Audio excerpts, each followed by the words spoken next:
Bonjour, aujourd'hui notre histoire s'intitule « Aux urgences ».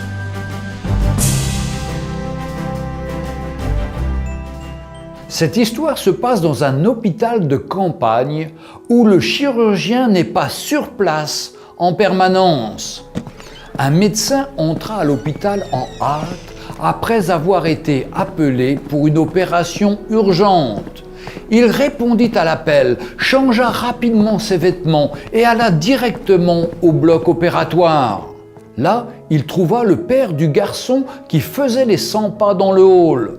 En voyant le médecin arriver, le papa s'écria « Mais pourquoi avez-vous pris tant de temps pour venir?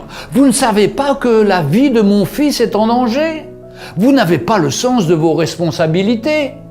Le médecin sourit et dit « Je suis désolé, je n'étais pas dans l'hôpital et je suis venu le plus rapidement possible après avoir reçu l'appel.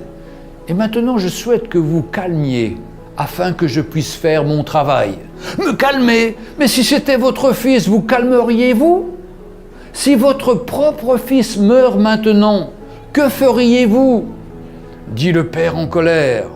Le médecin sourit encore et répondit « Je dirais, de la poussière nous sommes venus et poussière nous retournerons. Béni soit le nom du Seigneur. Les médecins ne peuvent pas prolonger des vies.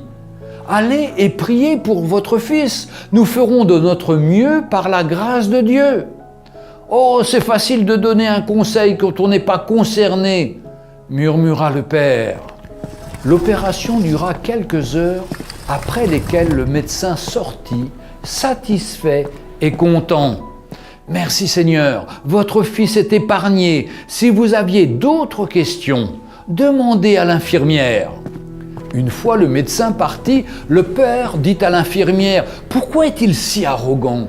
Il ne pouvait pas attendre quelques minutes pour me parler de l'état de mon fils ?» L'infirmière répondit, les larmes dans les yeux. « Son fils est mort hier dans un accident de voiture. Il était à l'enterrement quand nous l'avons appelé pour opérer votre fils.